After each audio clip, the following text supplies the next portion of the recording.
Hello everyone, एक बार फिर आप लोगों का हार्दिक स्वागत है मेरे चैनल कुलेंद्र सिंह रिव्यू पर। आज हम एक ऐसी फिल्म की बात करने वाले हैं जिसने भारत को पहला सुपरस्टार दिया। एक नए युग की शुरुआत हुई।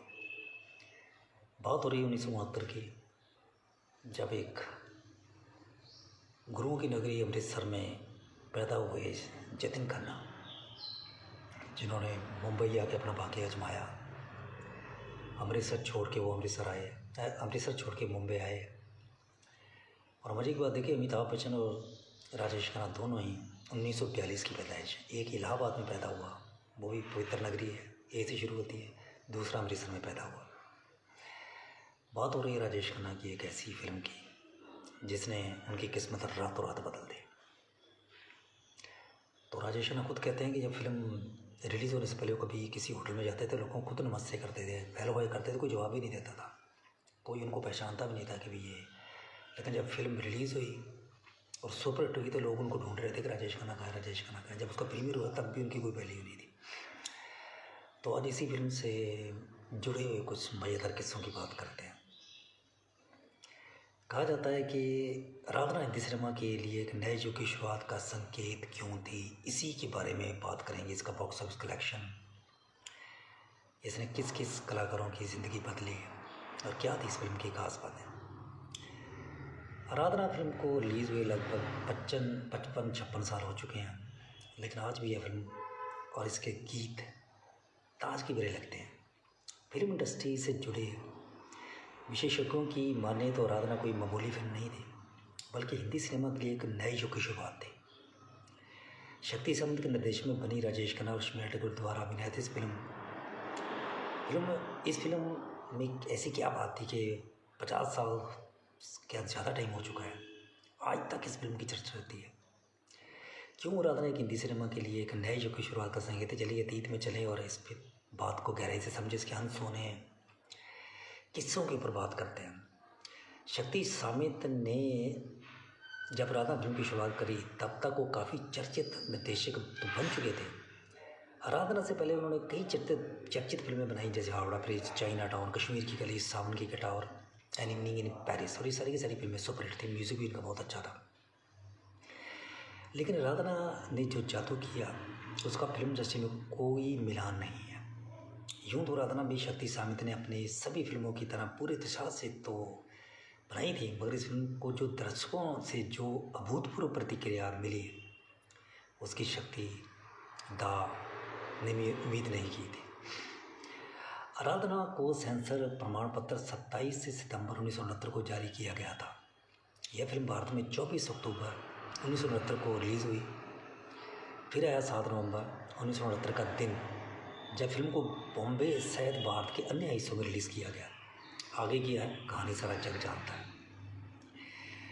जब आराधना स्क्रीन पर आई तो कोई भी इस उन्माद में के लिए तैयार नहीं था जो कि इसके बाद आने वाला था। फिल्म आराधना केवल 1969 की सबसे बड़ी हिट थी जो कई हफ्तों तक खचाखच भरी रही, बल्कि इस फिल्म ने हिंदी सिनेमा के लिए एक नए युग की शुरुआत का संकेत भी दिया। आराधना की दीवारों में पूरा देश डूब गया था। फिल्म के हीरो राजेश खन्ना रातों रात सनसनी बन गए और प्रशंसकों द्वारा उन्हें पहले सुपरस्टार का तमगा दे दिया गया। इस फिल्म के लिए अविस्मरणीय क्रेज़ था, मतलब कल्पना नहीं की जा सकती। इस तरह का सामूहिक पागलपन पहला जो पहले कभी नहीं देखा गया था। पहले किसी भी स्टार के लिए लोग इतना पागलपन नहीं रहते। महिला प्रधान फिल्म में भी राजेश खन्ना ने लूट लिया सारा स्टारडम, मतलब उनका ही ज़माना हो रह गया था। सारी लाइमलाइट वही लूट के ले गए थे। आराधना एक महिला प्रधान फिल्म थी। इसमें स्मृति ठाकुर ने प्रेम में डूबी एक युवा महिला और उसके बाद अपने बेटे के लिए सब कुछ त्याग देने वाली माँ की भूमिका में यादगार अभिनय किया। शर्मिला की खूब तारीफ हुई और उनकी परफॉर्मेंस ने दर्शकों को पूरी तरह से बांधे रखा। लेकिन ये राजेश खन्ना को जो पब्लिक प्रतिक्रिया मिली उसका आज तक कोई तुलना नहीं है। राजेश ही थे जिन्होंने पिता और पुत्र वायुसेना पायलट के रूप में अपनी दोहरी भूमिका में दर्शकों को मंत्रमुग्ध कर दिया। आराधना ने किशोर कुमार को हिंदी सिनेमा के प्रमुख पार्श्व गायक के रूप में शीर्ष पर पहुंचते हुए भी देखा गया। ना सिर्फ किशोर कुमार का असली दौर इस फिल्म से ही शुरू हुआ, इस फिल्म में उन्हें राजेश खन्ना की आवाज़ के रूप में भी स्थापित कर दिया। किशोर कुमार खुद इस बात से इत्तेफाक रखते थे। इस फिल्म के बाद वो राजेश खन्ना की आवाज़ बन गए और वो राजेश खन्ना के लिए कोई भी काम करने को तैयार हो जाते थे। उनकी अगर राजेश खन्ना उनको फिल्मों के लिए बुलाते थे तो वो उनकी फिल्मों में जो उनकी प्रोडक्शन हाउस की फिल्में हुआ करती उसमें फ्री गाना भी गाने को तैयार हो जाते थे। राजेश खन्ना भी उनकी होम प्रोडक्शन फिल्मों में काम करने को फ्री में तैयार होते थे। इसकी सफलता से जुड़े लगभग सभी प्रतिभावान लोग अब हमें छोड़कर चले गए हैं, चाहे निर्देशक शक्ति सामित हो या राजेश खन्ना, किशोर कुमार, मोहम्मद रफ़ी, एस.डी. बर्मन, आर.डी. बर्मन और आनंद बख्शी। शायद सभी किसी और दूसरी दुनिया में अपना जादू बिखेर रहे होंगे, फिर भी आराधना जीवत है, अमर है और हिंदी सिनेमा की सबसे प्रतिष्ठित फिल्मों में से एक बनी हुई है। क्या कभी दूसरी आराधना बनानी मुमकिन है? संभवत कभी नहीं। जब गाना मेरे सपनों की रानी पिक्चराइज किया जा रहा था तो शर्मिला टैगोर उन दोनों इतनी व्यस्त थी कि वो दार्जिलिंग जा ही नहीं पाई। तो दार्जिलिंग में राजेश खन्ना का जो सुजीत कुमार के वाला हिस्सा है वहाँ शूट किया गया रोड पर, जिग जैग रोड पर, और जो शर्मिला टैगोर वाला हिस्सा था वो स्टूडियो में ही एक ट्रेन तैयार करके शूट किया गया था। बाद में उनको ऐड कर दिया गया। आर.डी. बर्मन ने किशोर कुमार को बताया था कि आराधना फिल्म बन रही है और उसमें एक राजेश खन्ना एक नया कलाकार है, वो काम करने वाले हैं, तो दोनों का इंट्रोडक्शन करवाया था। तो शुरू में ऐसा लग रहा था कि किशोर कुमार राजेश खन्ना के लिए गाना गाने को तैयार नहीं है। तो राजेश खन्ना को बड़ी हैरानी हुई, उन्होंने किशोर कुमार के साथ संपर्क बनाए रखा। तो राजेश खन्ना कहते हैं कि उन्होंने जब मैं उनसे मिलने जाता था तो जब पहली मुलाकात हुई तो पहले उन्होंने पानी भी नहीं पूछा, बातें करते रहे और उनसे पूछने लगे कि आप एक्टर ही क्यों बनना चाहते हैं।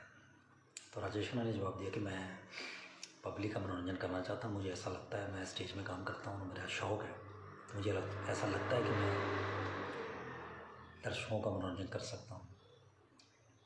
तो एक्चुअली राजेश खन्ना ने बताया कि वो उनकी मैनरिज्म, उनकी बात करने का स्टाइल, वो कैसे बोलते हैं, वो उनकी प्रोनाउंसिएशन कैसी, उच्चारण कैसा है, वो सब वो देख रहे थे। इसलिए आपने देखा होगा कि राजेश खन्ना की जब वो गाना गाते थे कभी तो वो राजेश खन्ना के कई ऐसे वर्ड्स होते थे जो वो पंजाबी स्टाइल से बोलते थे। आपने गाना सुना होगा दाग फिल्म का, उसमें एक गाना है कि हम और तुम, उसमें आप देखिए तो लता मंगेशकर जी बोलती बहते, राजेश खन्ना के लिए वो बहते, ऐसे इस तरह से बहते बहते तन्हा बहते बहते, यानी कि राजेश खन्ना स्टाइल वो पंजाबी टच दे रहे थे और ऐसा लगता राजेश खन्ना ही गा रहे हैं। ससुरा तीरथ साउथर्न फिल्म में बना देखिए पंजाबी स्टाइल, उसमें भी उन्होंने राजेश खन्ना वाले मैनरिज्म बनाए, जो उनका पंजाबी स्टाइल था वही उन्होंने उसमें रखा हुआ है। यही कारण है कि जब राजेश खन्ना गाना गाते थे तो ऐसा लगता था कि किशोर कुमार उन्हीं की आवाज़ है। शक्ति साहब ने कभी सोचा नहीं था इसमें कि राजेश खन्ना का सूरज नाम का दोस्त दिखाया गया, वो एक्चुअली सुभाष घई थे। फिल्म दार्जिलिंग में शूट हुई, कोरा कागज़ था, गाना कभी आप सुनो तो उसमें राजेश खन्ना क्या सुंदर लगे हैं, और क्या गाना वो पिक्चराइज हुआ, और क्या गाना आज भी सुनो तो ऐसा लगता है फ्रेश। मोहम्मद रफ़ी ने पहले गाने रिकॉर्ड किए थे और शायद वही सारे गाने गाने वाले थे, लेकिन वो आज पे चले गए। तो मजबूर होकर एस.डी. बर्मन ने फिर किशोर कुमार को बुलाया और वो इतिहास बन गया। मेरे सपनों की रानी गली गली में बजने लग गया। आज भी लोग सुनते हैं तो क्या गाना है वो, क्या उसका पिक्चराइजेशन, क्या राजेश खन्ना की एक्टिंग, और क्या इस गाने का क्रेज़ आज भी बरकरार है।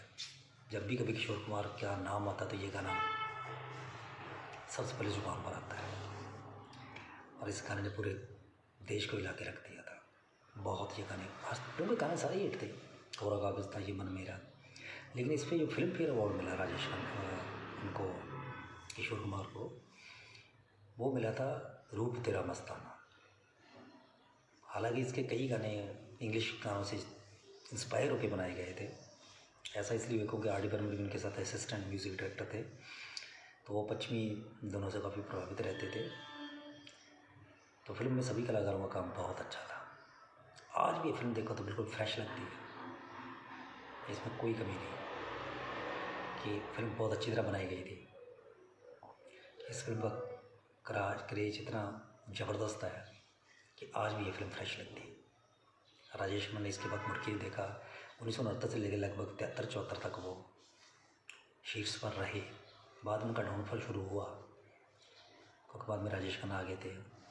उस दौरान जब वो सुपरस्टार थे तो उनको टक्कर कोई नहीं दे पा रहा था। उनको टक्कर दे पा रहे थे धर्म जी। कैसे टक्कर दे पा रहे थे वो किसी दूसरी वीडियो में बात करेंगे। फिलहाल तो आराधना की बात करते हैं, जिसने वाकई एस.डी. बर्मन का गाया हुआ गाना होगी ये सफल तेरी आराधना, ये बहुत पॉपुलर हुआ था। तो ये भारतीय इतिहास की बेहतरीन फिल्मों में शुमार है। शक्ति सौमित्र ने बहुत फिल्म बनाई, लेकिन उनकी भी यादगार फिल्म है। हालांकि इस फिल्म से जुड़े कोई भी लोग अब दुनिया में नहीं हैं, लेकिन इस फिल्म की ताजगी आज भी बरकरार है। सभी का अपने देखने लगे। अगर रफ़ी साहब आज पे नहीं जाते तो वो सारे गाने गाते। तो किशोर कुमार ने जो गाने गाए उनके अमर हो गए। हालांकि मोहम्मद रफ़ी गाए गाने भी दोनों बहुत चलते हैं। गुनगुना रहे हैं, तुमको मुझसे प्यार है, ऐसी बात नहीं, उनके गाने भी खूब चले। लेकिन किशोर कुमार के गाने जो गाए हुए थे वो थोड़े ज़्यादा चल गए और किशोर कुमार हमेशा के लिए राजेश खन्ना की आवाज़ बन गए। तो ये था इस फिल्म से जुड़े हुए कुछ मज़ेदार किस्से। उम्मीद है कि आपको पसंद आए होंगे और आप मेरे चैनल को सब्सक्राइब जरूर करें, कमेंट जरूर किया करें। Thanks for watching my video.